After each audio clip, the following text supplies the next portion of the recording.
you can't push too far if you want to push far. Because little by little. Let's say that she did all that and then she was shut down. Then where would we be? Yes, we wouldn't have Bridgerton. Yes, so and we're going to have lots of seasons. There's lots of love stories yet to come. There's and they're talking about season 4 that it could be a Latina. There's rumors in the rumor mill.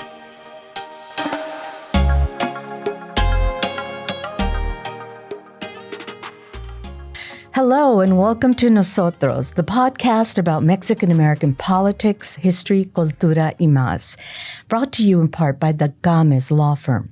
I'm your host, Elaine Ayala, Metro columnist for the San Antonio Express News. My guests today are two Chicanas who loved the Netflix historical drama Bridgerton as much as I do. So we could call this episode Chicanas Do Bridgerton. Brenda Cervantes Sanchez is a first-generation Mexican-American who was born and raised in San Antonio. She works in the marketing field, and she and her husband of 6 years have 2 daughters, Ariana and Alejandra. Then we have Monica Walker, who's part Mexican-American and part Puerto Rican, is also first-generation. She's an artist and an international dog sitter. This I need to know more about. She rescues dogs and loves science, physics, and history.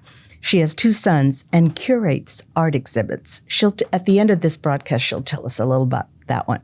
Welcome to both of you. Thank you so much. Hi. Exciting. One of the things that we start with is a little game of this or that. Okay. So since there's 2 of you, you can answer at the same time or take turns, okay? Okay. Here we go.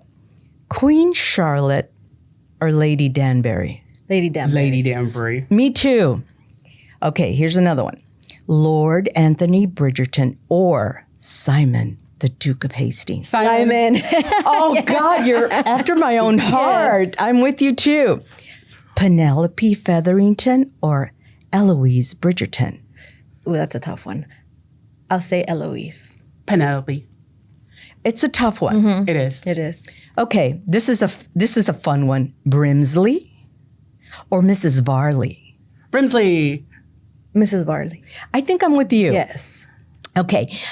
Quick question. Who authored all the Bridgerton books? Julia Quinn? That's right. Yes. Best mom on Bridgerton? I think Violet, definitely. Me too. She's a doll. Lady Bridgerton. And what famous actress speaks the voice of Lady Whistledown? Julie Andrews. You are an expert, both of you. I love her. It was really interesting how at the end we see the end of Julie Andrews' voice and then the beginning of Penelope's. Yeah, that was well put. Okay, here we go. The Netflix series is set in the Regency era in 1800s England. Why do you think it's become such a worldwide hit and make the show such an obsession, even for Chicanas in San Antonio like us? You go first, Monica. Well, part of it is that it coincided with COVID. Mm-hmm. It came out in December, and then COVID, we get locked down in March. So we need to have something besides that to worry about. And you can't deny it's beautiful. I mean, come on, it's beautiful for everyone. All the people are beautiful. Actually, I like the scenery. And all the outfits are beautiful, and all the sets are beautiful. And the diversity in it is what caught people's eye. It's a retelling of a very particular part of history because the Regency period doesn't start till 1811. It'll only last a brief time until the king dies and his son comes in. And there's so much going on. And I think people see themselves, even in this day and age, in some of the problems that the women are having in this time period. They have such limited lives. Mm-hmm. And it's amazing how sometimes we still do. Mm-hmm. And so I think that reflected back, we saw a lot of ourselves in it. Mm-hmm. And for me, I think it was diversity, the first thing that caught my eye, because you see historical periods, but usually very Anglo. But also, as it was. As it was. But I also think that there is drama and chisme and a little bit of everything but fashion. And like you said, the beautiful scenery, the beautiful people, the beautiful estates that we kind of always fantasize about. I think And long for. yes, Right. I think I'm intrigued with the monarchy and just growing up. Not that I'm a huge fan, but always, in the back of my mind, like, oh, that's interesting. Yeah, just even how they now, live their even lives. now. Yes. As we were with, the Lady Diana, Princess Diana, and all of those episodes. And you see that when there's a royal wedding, everyone tunes in. Oh, 'cause yes. You're just curious. The whole world. One of the most fascinating features of this series is how Shondaland reimagines this era and its society, what's called the Ton. Many other historical dramas and period pieces have followed suit. I've seen several of them that are reimagined and people of color in them right alongside Anglo-Saxons. What's most interesting to you about this new genre? I can start. For me, that the fact that the queen is black and the fact that, people say I don't see color, but in the show, they really don't see color. It is, interracial. And I know it wasn't like that in reality back in the day, but seeing that and It's a dream come true. Exactly. Yes. Especially even now, there's still that division. So seeing that and seeing how popular it is and that people accept it and like you said, how it should be, I love that personally. So, okay, I don't want to pause, but it's a complicated issue. The reimagining of history, of course, brings people to criticize. And I always want to say, think of it as sci-fi because it is. It's fictional. It's fiction completely. Queen Charlotte's being black, the rumors that she may have been black are actual.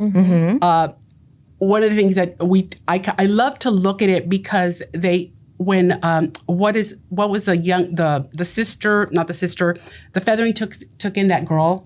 Oh, yes. yes. There was a cousin that they brought in from the country. This is where I felt that it really hit home with people because they bring her in. She's obviously black. And you don't say African American because they're in England. They don't know America. And she's the one that's shown the poverty side of it. They take her out there to see this reality that they don't take the rest of the girls to see. So Shonda brings home the fact that even though it's reimagined and there's some equality, it's still not there. It's still stark reality. And Lady Danbury, when she's younger, has to make a play so that they can keep their new power, so that they can keep their land, so that they can keep their money. It's called the Great Experiment. So it's still there. So that's, I think, what bases it more on reality, where people don't think, oh, it's just this. It's just dreamland, but there is some reality in it. You can see yourself and what's happening right now in the political situation so that you can go forward and hope.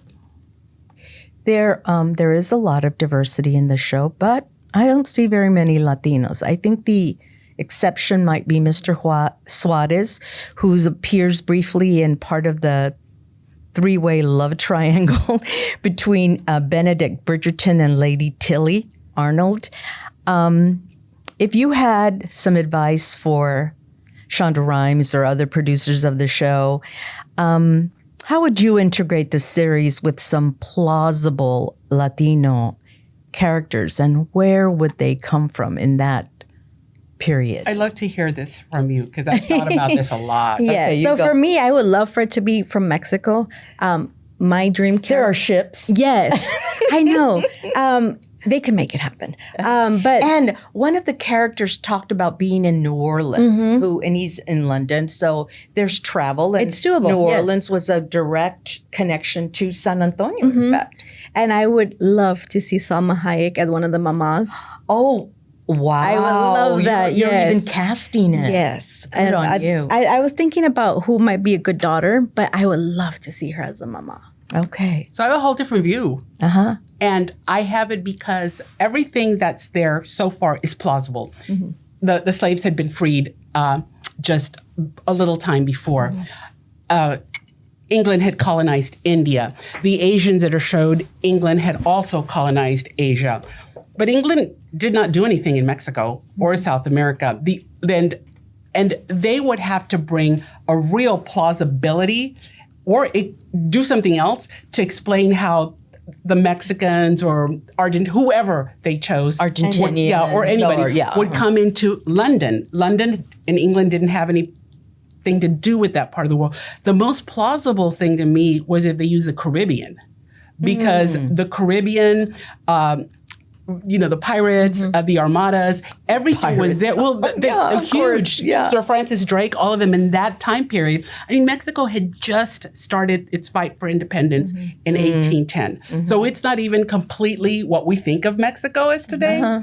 So if you bought Latinos, Spanish, African, Afro-Latinos, that would make sense. Or she could bring in a whole different, it would take some working, but I could see where that could get complicated. And there's this great meme, I don't know if you've seen it, and it's about why Latinas aren't on Bridgerton. Oh, no, I haven't seen it. And so it's a Latina and this girl, and she does it over and over, so she's done it a lot, and she's dancing. Oh, the dancing in the show. Very proper show. Yes. And then suddenly she starts to move her butt. And her hips a little bit more. And it's really funny. I'm like, we move. We like the music, sorry. Yeah, that's the other brilliance of the show, isn't it? That it has put modern songs to classical music, and the dancing is one of my favorite things. So much happens on the dance floor. Oh, yeah. Yeah. It's fabulous. Okay, so there's some advice there for Shonda Land to bring in potential Latinos into the show. I like all those ideas. Yes. Salma Hayek. I still vote for Salma. God. Okay. It can be unrealistic, but let's do it. Okay. The biggest draw of season 3 was the long-awaited match between Penelope Featherington and Colin Bridgerton. Just the most beautiful couple. Oh, and if you haven't watched it yet, these are spoilers, so be aware. I think I've been drawn to their love story because Penelope's such a gorgeous gordita. And I really relate to that. And so I wanted to know what your take is on this obsession with their love story. For me, I feel like it's the underdog because you see it throughout the seasons where she's like, no one's going to want to marry her. Oh, she's not that pretty. She's a little plump. She even calls herself a spinster. And she's all of 19 in the show. Yes. And even in the show before, Colin was like, I wouldn't marry her. But then you feel that he's, that's not really what he's feeling. No, not at all. It's like we're all really gunning for her to be the one and to get her true love story because she's an amazing person, better than all the other beautiful, perfect debutantes. So again, I like that she's the intellect and the forceful woman and the feminist. And she talks about... And the writer. Yes. Gossip being communication being power. I don't identify her as a gordita or as someone less beautiful. I identify her as a perfect woman because she's... I mean the same thing. No, I know. And what's funny is that it's also an issue because people have criticized her. Oh, there's been all sorts of body shaming of her. And it's a thing, but it shouldn't be a thing. And someone told me that they wished that she would have picked her first suitor, the man that was going to give her all the money and her place. Yeah. I kind of liked him. Well, I liked him, but they thought he's nicer than Colin. He can give her everything. She could be powerful and have this net. And I said, the problem is that why can't you give someone like that a happy ending too? We want people to see and accept her for everything she is. And I love that. And all the others got a happy ending. Yes. So she should have a happy ending too. Why not? And he was boring and he didn't love her. And you see at the end that Colin does love her and he does value her. Yes, absolutely. It's a perfect couple. It's a little love story. It's nice. I love it. Yeah. You're right. We needed it we needed all of this during COVID. We did. Oh, God. We still do. I know. Okay. I love that this question came from all of you after I sent you some of these questions ahead of time. So thank you. Gender norms in Bridgerton are pretty fluid. They're embraced. They're normal, as they should be. But not all fans have approved of that. And in fact, in one case, fans shut down a lesbian storyline, even though the gay and bisexual storyline was not. It was retained. Where are we on that one? You want to go first? You go first. Yeah, you go first. I found it funny that in the very first season, they did have two women kissing. And somehow that was okay.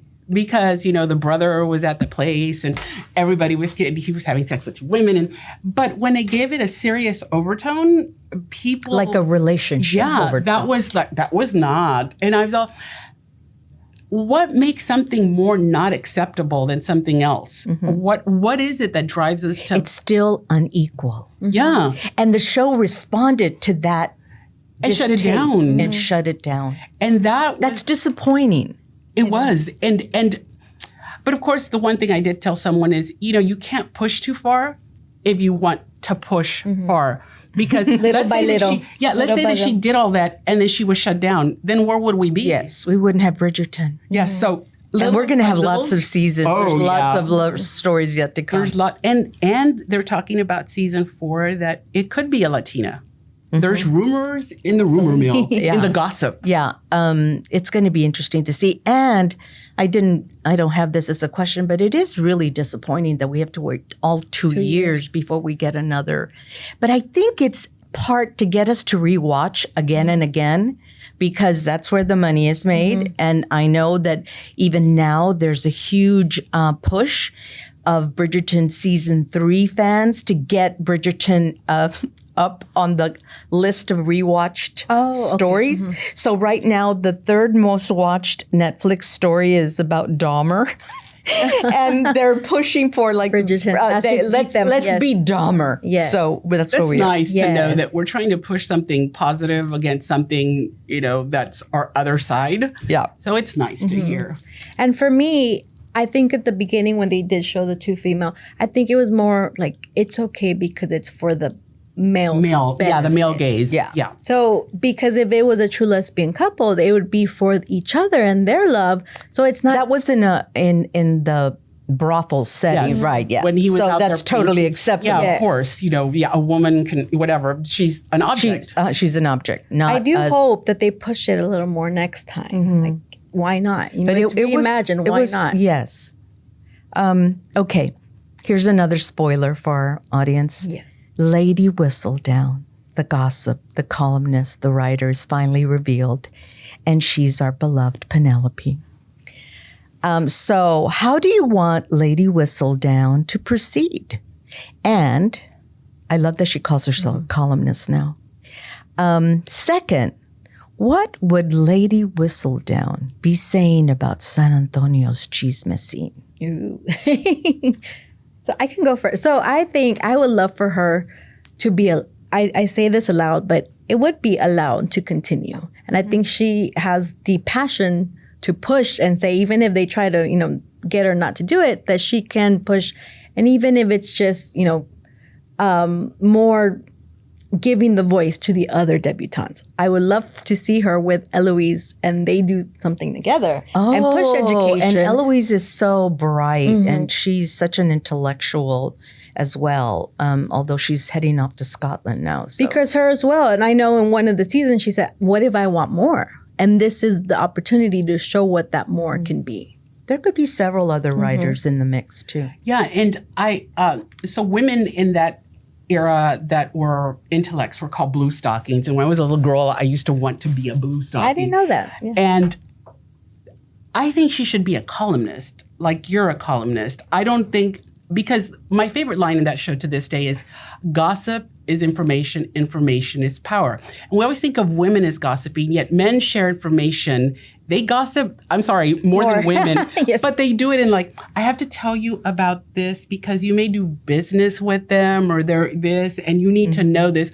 But somehow when we It's tell each other, legitimized. yeah, and we don't have that. So I'd love for her to come out with, like you said, education, diversity, class differences, where her voice is respected not just as a gossip, but as a columnist. And that idea that she could be with Eloise and they could exploit or, you know, all sorts of things. It's wonderful. And I think that gives the opportunity of Colin to support her because I think they were trained to be like the little naive, not vocal, not educated, to give them that power to do more. And I'm really hoping that Eloise gets her dream of going to get her own education. Her brothers were given that opportunity. They have all the resources in the world, and I'd like her to get that kind of leadership too in the storyline. I know what the storyline for Eloise is, but I'm not giving it away. Don't tell us. Oh, you already read the book? I don't know. I know people that have read the books. I don't know. So they tell me everything and I'm all, Yeah, what? I do that a lot about books.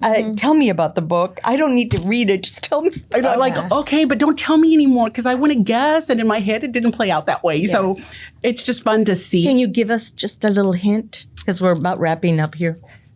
She does get married. Oh, good. Is it? Nobody we know. Oh, it's no one. And we know. I think it would probably be a few seasons down. Yeah, the road, I think that's not the next story And they're playing out. in this next one, it is whose love story is coming up in the next season? The second oldest brother. Benedict. Benedict. Okay, but does Eloise get together with anyone in this next? Not that I understand, but that doesn't mean that they won't surprise us. We have 2 years. They could That's surprise true. us, and that could be a lot of fun. 'Cause And they only 8 episodes again. That's that's just like, how can you do it all in 8 episodes? I want far more. They even seem short. It's like it's not enough information. It's not enough. I want more. Do you know what we don't discuss a lot is Queen Charlotte? Oh yes. And that was a lot of fun. That was a wonderful series. And the casting in this show It's is amazing. remarkable. I saw a profile of Colin Both of them, yes. and the younger daughter, whose name is Hyacinth. No, Hyacinth. yes. Hyacinth. It's in alphabetical order. Yeah. And their profiles are precisely the same. How does that happen? I mean, really. A lot of casting, Yes. a lot of research. Shonda does really good research. And What a fascinates me. brain. What a brain. Thanks so much for being here with me. This was lots of fun. It was. Yes. Bridgerton forever. Yes. Oh, We forgot the question What question? about San Antonio. Can I answer that? Oh, yes. Oh, I'm so sorry. Yes, Yes. go for it. What would she be doing in So San I Antonio? was thinking, like, they have their, debutante season, so that would be our fiesta. So she would be writing about that. All the chisme chisme and about fiesta, the who's fiesta. getting together with who. Exactly. That's how Oh, there's a lot of stuff going on during Fiesta. Yes. And you know where you can see it? Afterwards on Instagram, on Facebook. Exactly. And we look forward to fiestas and going out. That our is best the outfits. season. That's how when I the see ton is out. Yes. That's. Planning our Brilliant. outfits, our events. Exactly. I would hide from all this gossip. It's scary. I just I'm going home now to paint. Bye. Yes. Tell me next year. I'll watch it on Instagram. Before we go, I know that you're getting ready to launch an exhibit in Italy, correct? Southern Italy, Latino artists, Hispanic, Latino. In Southern Italy, I was one of the first Latino artists to show. And when I came back, they invited me to another show. And instead of me doing it just by myself, I decided that I should take some other women and some men, mostly from San Antonio, to represent our culture in a part of Italy that doesn't really know us, and then represent them to us because we have a lot of similarities. One of the things I love is that they eat a lot of cactus. They eat nopales. Nopales, They excellent. grow nopales. They decorate with nopales. When I got there, I was all, am I in Mexico? What city do you go to? So it's called Ostuni, and it's in southern Italy in the region of Puglia, and it's actually a seaside resort. And And you go there to be a dog sitter? uh-huh. How fascinating. Can we go with you? Everybody asks that, I'm all, you want to walk the dog? Because the dog has a passport and I take it across Oh, wow. Wow. They asked me for the passport. I'm all, this dog has a passport. I have more than I Wow. do. And it's a Mexican hairless. Oh, And so I started the fascinating. whole thing with Mexican's national dog, Peru's national dogs, promoting the culture with the dog. So I go to the art shows. I take the dog with me. Oh, wow. Everybody wants to know about the dog because it's Dante, the dog from Coco. And wow. And then you also, what artists are you taking to So, represent us? Elizabeth Rodriguez, Oh, that's wonderful. Andy Villarreal, Fabulous. Barbara Felix, then some photographers, Paul Escamilla and Anthony Gonzalez, Jojo, the art dancer. So we're going to do a Day of the Dead altar because last year when I was there, they celebrated Day of the Dead, but the Mexican Day of the Dead. Oh. I was all like, what? Ooh, What's that's- going on? So I thought it would be a good time Some to share. Mexican went there someday Some- and yeah. implanted They that. love our culture. I know when I've gone and they know that we're Mexican, they're like, oh, tequila. Guadalajara. You know, they're very familiar. And wow. I don't see some other countries in Europe are not like they as yes, embracing. embracing of the Mexican culture. Okay, well, that's lots of information right there. Oh, what are the dates of your show? October 1st until December 1st. So it's 3 months long, and good it'll luck. switch Good luck artists, with all and then of it'll that. switch themes to Day of the Dead. It's nice to know that Elizabeth's work will be on the other side. I'm of the very planet. happy to be taking her stuff over there. Wonderful. Thank you so much. You can watch the video version of this podcast on YouTube and anywhere you listen to your podcasts. My Metro column appears on Wednesdays and Fridays in the San Antonio Express News. If you want to reach me, my email address is eayala@express-news.net. Thanks for listening and see you next time on Nosotros.